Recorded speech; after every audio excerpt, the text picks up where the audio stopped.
Bonjour et bienvenue. Bonjour. Aujourd'hui, on va se pencher sur un document assez fascinant et pour le moment inhabituel. C'est une analyse du processus Gateway, le Gateway Process, qui a été préparé en, tenez-vous bien, 1983. Oui, pour un commandant de l'US Army Operational Group à Fort Meade, Maryland. Exactement. Le document a une référence de la CIA et il a été approuvé pour diffusion bien plus tard, en 2003 seulement. Et il explore des territoires, disons, assez peu conventionnels pour une institution comme l'armée. Tout à fait. C'est un rapport qui a été rédigé par le lieutenant-colonel Wayne M. MacDonald. Sa mission, elle était assez claire en fait. Il devait évaluer l'expérience Gateway. C'est un programme d'entraînement mental développé par l'Institut Monroe. L'Institut Monroe, oui. Et il devait voir si c'était du solide et surtout si ça pouvait avoir une utilité pratique, particulièrement pour l'armée américaine évidemment. D'accord. Donc notre objectif ici, ça va être simple. On va essayer de présenter ce qui est écrit dans ce document. On va viser la clarté, l'accessibilité, mais en restant fidèle au texte. Exposer les concepts, les méthodes, sans ajouter notre propre jugement, nos interprétations. C'est ça. C'est une exploration factuelle de la manière dont une branche de l'armée américaine s'est intéressée d'assez près à cette époque, à la nature de la conscience humaine. Alors, prêt pour cette incursion dans ce rapport un peu spécial ? Allons-y. Et d'ailleurs, le lieutenant-colonel MacDonald y commence par admettre que sa tâche n'était pas simple. Pour comprendre Gateway, il dit avoir dû piocher dans des domaines très variés. Ah oui, comme quoi, par exemple ? Les modèles biomédicaux sur la conscience modifiée, la physique quantique pour essayer d'expliquer la nature même de la conscience, son lien avec l'espace-temps, et même la physique théorique pour voir comment la conscience humaine pourrait, potentiellement, transcender les dimensions habituelles. Oui, c'est assez ambitieux comme approche. Il mentionne spécifiquement avoir consulté des médecins, des physiciens, s'être vraiment plongé dans la physique quantique, pour construire, je cite, un cadre d'évaluation scientifiquement valide et raisonnablement lucide. Et ce que je trouve assez frappant, c'est qu'il prévient dès le début que certaines parties du rapport, elles vont nécessiter, je cite encore, une touche d'intuition de l'hémisphère droit. Oui, en citant Niels Bohr. Ça donne le temps, effectivement. Ça pose l'ambiance. Absolument. Et il précise aussi qu'il a voulu éviter tout jugement basé sur des croyances, qu'elles soient occultes ou dogmatiques. Il cherchait une évaluation rationnelle.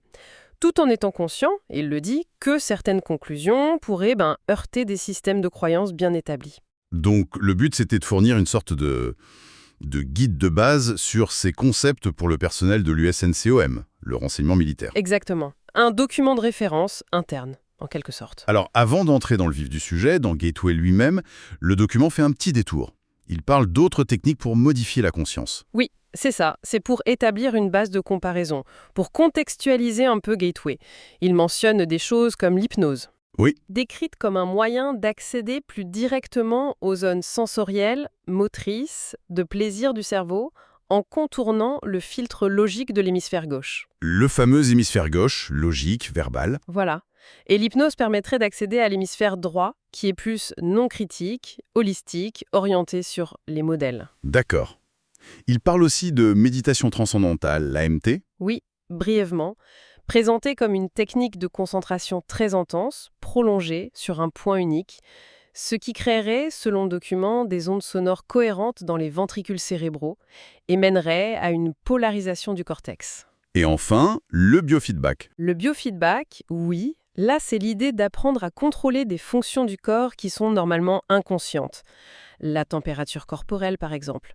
En utilisant un retour d'information, comme un thermomètre digital, on pourrait accéder consciemment aux zones du cerveau qui gèrent ça et qui sont souvent situées, là encore, dans l'hémisphère droit. D'accord, donc toutes ces techniques, elles ont en commun cette idée d'agir sur le cerveau, de le synchroniser, de le focaliser, d'accéder à cet hémisphère droit. C'est ça. Elle prépare le terrain pour comprendre l'approche plus spécifique de Gateway. Et cette approche spécifique de Gateway, elle repose sur quoi principalement ?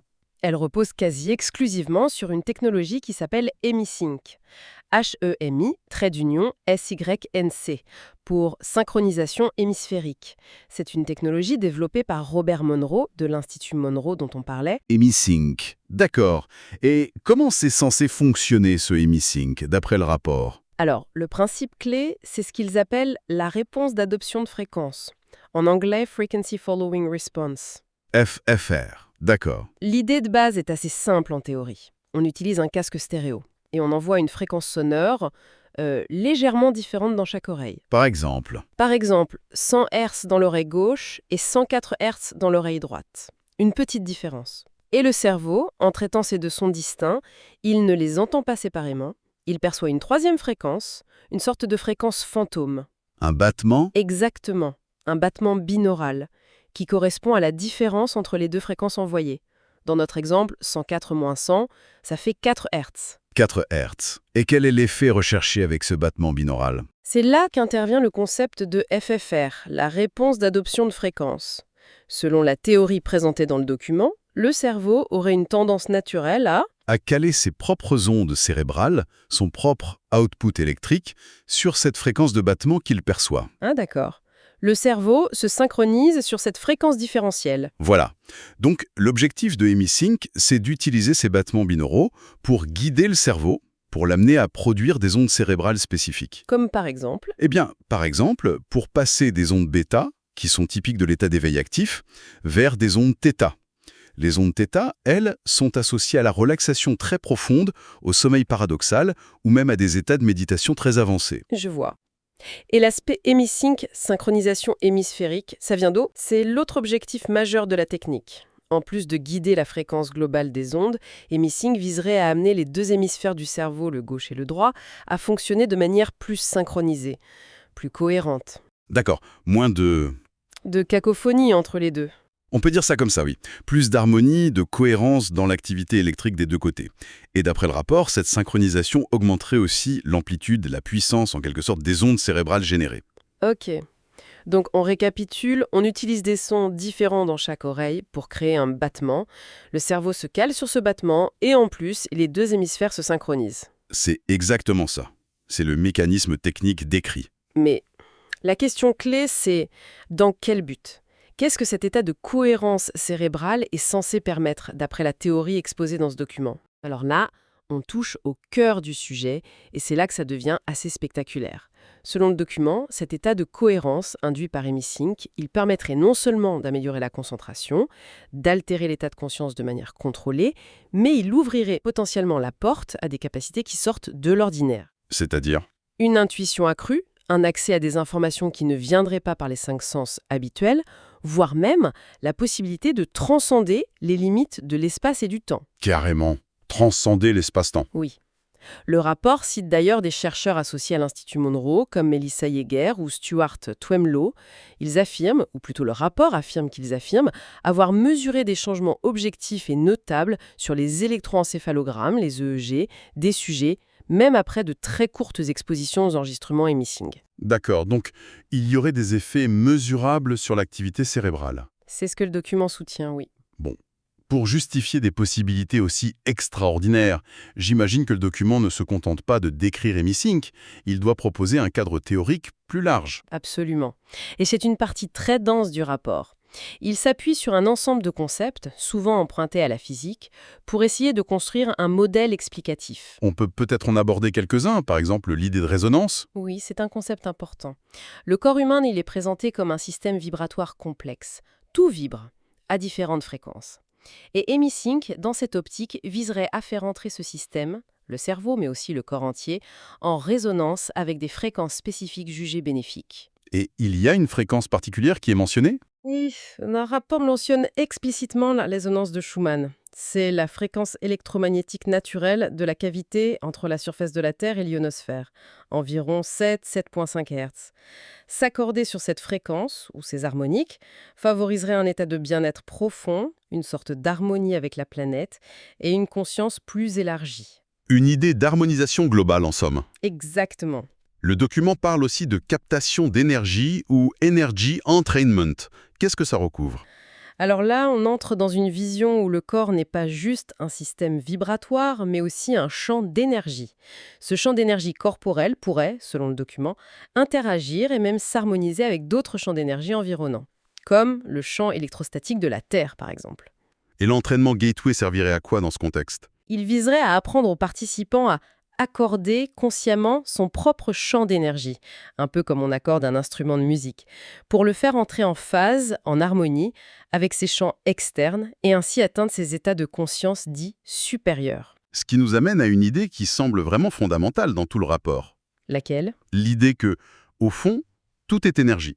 Ah oui, ça c'est un postulat central, répété à plusieurs reprises. La matière solide, telle qu'on l'aperçoit, ne serait qu'une forme d'énergie condensée, ralentie. Des sortes de grilles d'énergie en vibration très lente. Et la conscience humaine elle-même, elle est postulée comme étant une forme d'énergie, un champ complexe capable d'interagir avec l'univers. Donc la base de tout, ce serait l'énergie sous diverses formes. C'est le point de vue adopté par l'auteur pour construire son modèle, oui. Et c'est là qu'intervient un autre concept majeur, peut-être l'un des plus contre-intuitifs, le modèle holographique. Tout à fait. Là, le document s'appuie sur les travaux, assez connus à l'époque, du neuroscientifique Karl Pribram et du physicien David Bohm. L'idée, c'est que l'univers lui-même pourrait fonctionner sur le principe d'un hologramme. Un hologramme gigantesque et incroyablement complexe. Un hologramme, c'est-à-dire que l'information de l'ensemble se retrouve dans chaque partie. Exactement. C'est la propriété fondamentale d'un hologramme. Le tout est dans la partie. Chaque fragment, même minuscule, contient, d'une certaine manière, l'image entière, bien que moins définie. Et quel serait le rôle de notre cerveau, de notre conscience, dans cet univers holographique? Alors là, c'est peut-être l'affirmation la plus radicale du document. Le cerveau ne produirait pas la conscience. Ce ne serait pas la source. Il agirait plutôt comme Un décodeur. un récepteur sophistiqué qui perçoit et interprète cet univers holographique. Un peu comme un poste de télévision qui décode des ondes pour afficher une image, mais qui ne crée pas l'émission. C'est une bonne analogie, oui. Le cerveau serait l'interface qui traduit l'information holographique fondamentale en notre expérience subjective du monde. Et le document suggère que l'hémisphère droit serait particulièrement doué pour capter cette information holographique, brute, non linéaire, tandis que l'hémisphère gauche, lui, s'occuperait de la traduire en pensée logique, séquentielle, en langage. D'accord. Donc, si j'essaye de reconstituer la logique, HemiSync modifie l'état du cerveau, le rend plus cohérent, Oui, ce qui permettrait de mieux capter ou décoder un univers qui serait fondamentalement énergétique et de nature holographique. C'est ça l'enchaînement. c'est exactement l'enchaînement théorique qui est présenté, oui. L'état de cohérence cérébrale induit par HemiSync serait la clé pour accéder plus directement à cette réalité holographique sous-jacente. Ce que le document appelle d'ailleurs la matrice de conscience, une sorte de champ universel d'information et d'énergie. Et notre propre conscience participerait à cette matrice. Oui, elle en ferait partie intégrante.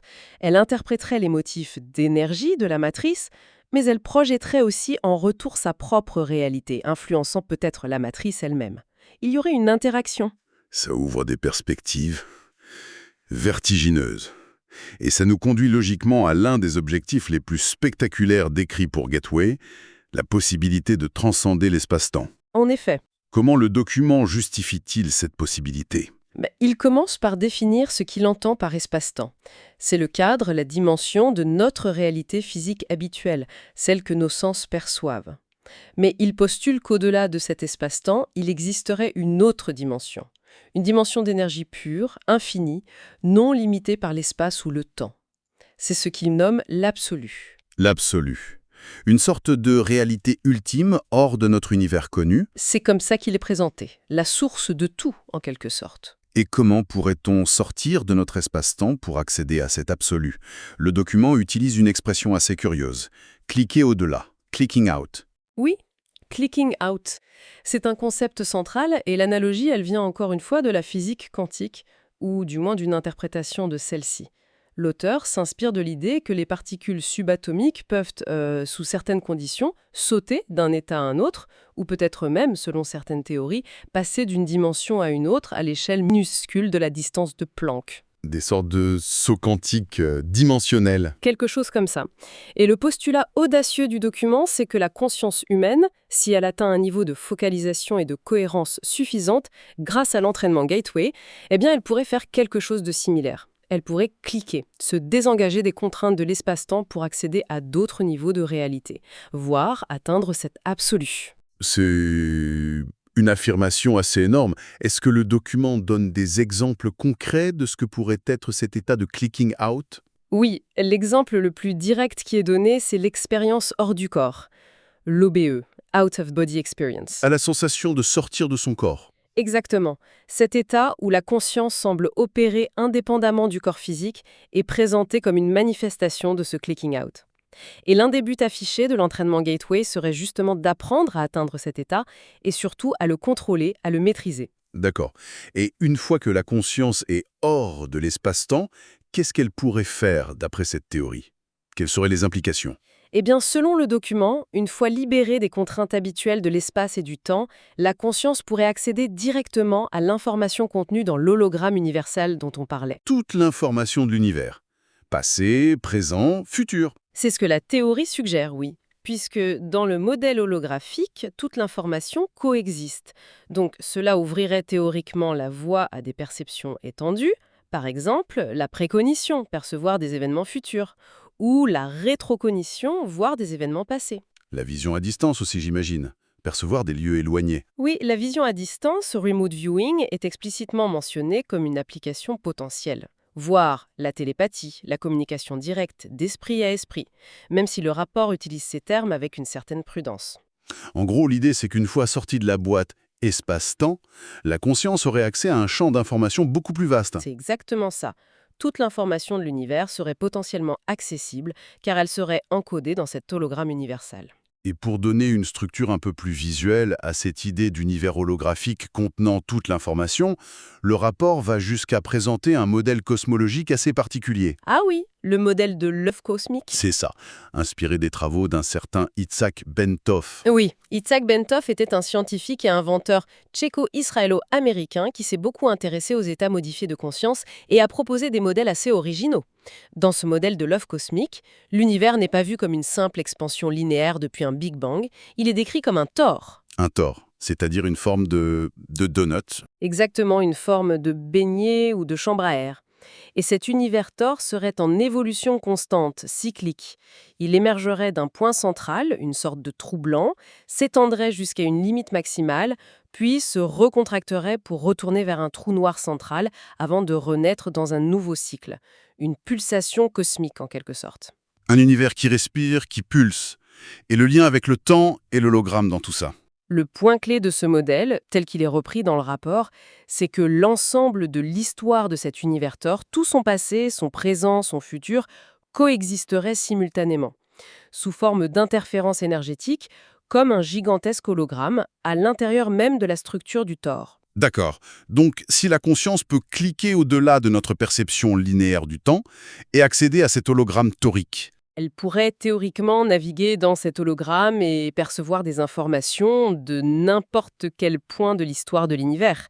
C'est l'implication. Bon, le cadre théorique est posé, c'est dense, c'est spéculatif, ça mélange physique, métaphysique, état modifié de conscience. C'est le moins qu'on puisse dire. Mais alors, revenons à la pratique. Comment se déroule concrètement l'entraînement Gateway? Est-ce que le document décrit des étapes, des niveaux spécifiques à atteindre? Oui, tout à fait. Le programme Gateway est structuré autour de ce qu'il appelle des niveaux de focalisation, ou focus levels en anglais. Ce sont des états de conscience de plus en plus profonds, de plus en plus élargis, que le participant apprend à atteindre et à maintenir. Il y en a combien? Quels sont les principaux? Le document en décrit plusieurs. Les plus fondamentaux sont Focus 10. C'est un peu l'état de base visé au début. Il est décrit comme corps endormi, esprit éveillé. Une relaxation physique très profonde, mais avec une vigilance mentale maintenue. D'accord. Le corps est au repos, mais l'esprit reste alerte. Voilà. Ensuite, il y a Focus 12. C'est un état de conscience élargi. La perception commence à dépasser les limites du corps physique. C'est un peu la porte d'entrée vers les expériences plus inhabituelles. Et après, Focus 12? On passe à Focus 15. Là, ça devient encore plus intéressant. C'est décrit comme l'état de non-temps. Un état où l'accès conscient au passé deviendrait possible. Au passé? Carrément. Oui. Et le rapport note qu'il faut typiquement environ 7 jours d'entraînement intensif avec les bandes EmiSync pour espérer atteindre cet état de manière fiable. 7 jours. C'est précis. Et il y a encore plus loin. Oui, il y a Focus 21. C'est présenté comme l'état ultime, en quelque sorte. Un état au-delà de l'espace-temps. Il permettrait non seulement de percevoir le passé, mais aussi le futur, ou même d'explorer d'autres systèmes d'énergie, d'autres réalités. C'est décrit comme très avancé et difficile à atteindre. Focus 10, 12, 15, 21. Des états de conscience de plus en plus délocalisés, si on peut dire. C'est une bonne façon de le résumer, oui. Et une fois que quelqu'un atteint ces états, disons focus 12 ou 15, est-ce qu'il y a des techniques spécifiques qui sont enseignées pour les utiliser à des fins précises? Le document en parle. Ah oui, absolument. Une bonne partie du rapport décrit ensuite une série de techniques spécifiques qui sont utilisées principalement à partir de Focus 12. On peut en citer quelques-unes. Bien sûr, on peut peut-être les regrouper par type d'application. Il y a des techniques pour obtenir des informations. Ça inclut la résolution de problèmes, où l'on pose une question dans cet état élargi pour obtenir une réponse intuitive ou une nouvelle perspective. Et bien sûr, la fameuse vision à distance. Comment fonctionne la vision à distance dans ce cadre? Elle utiliserait un outil mental appelé la barre d'énergie, comme une sorte de portail ou de point de focalisation pour diriger la conscience vers un lieu ou un événement distant et en amener des informations perceptuelles. Ensuite, il y a des techniques pour influencer la réalité. C'est le modélisation. L'idée est d'utiliser un état de concentration intense, focus 12 ou plus, pour imprimer un objectif désiré, une image mentale claire, sur l'hologramme universel, dans l'espoir d'influencer sa manifestation dans la réalité physique. Une sorte de manifestation consciente. C'est un peu l'idée présentée, oui. Influencer les probabilités en quelque sorte. Il y a aussi des techniques pour agir sur le corps et l'énergie personnelle. La respiration des couleurs, color breathing, où l'on visualise l'inhalation et l'exhalation de couleurs spécifiques pour la guérison ou la revitalisation. La barre d'énergie, Energy Bar Tool, dont on a parlé, peut aussi être utilisée pour diriger l'énergie vers soi ou vers d'autres pour la guérison, la protection ou l'exploration. Ou encore la carte corporelle vivante, Living Body Map, pour diagnostiquer et traiter des déséquilibres énergétiques dans son propre corps. Beaucoup d'outils mentaux et énergétiques donc. Oui. Et enfin, il y a les techniques liées à l'exploration du temps. Explorer le temps. C'est le but principal des niveaux Focus 15 passé et Focus 21 futur. Le document reste assez vague sur le comment exact, mais l'idée est d'utiliser ces états pour voyager mentalement le long de l'axe temporel tel qu'il est encodé dans l'hologramme. Et l'expérience hors du corps, l'OBE, elle joue quel rôle dans tout ça? Elle est présentée comme une compétence clé facilitant beaucoup de ces applications avancées. L'entraînement viserait à rendre l'OBE plus accessible et contrôlable. Le document mentionne aussi que le sommeil paradoxal, REM sleep, pourrait être une sorte de portail naturel vers des états similaires que Gateway chercherait à reproduire et maîtriser à l'état de veille. On comprend mieux, avec toutes ces techniques potentielles, pourquoi une agence de renseignement comme l'USANSCOM pouvait s'y intéresser de près. Ah oui. La vision à distance, l'accès potentiel à des informations passées ou futures, même la résolution de problèmes complexes. C'est clair que sur le papier, ça présente un intérêt stratégique, même si, on le rappelle, tout cela reste très théorique et spéculatif dans le document lui-même. Absolument. Le potentiel de collecte d'informations par des moyens non conventionnels est sans aucun doute un point d'intérêt majeur pour l'évaluateur militaire qui signe ce rapport. C'est mentionné explicitement.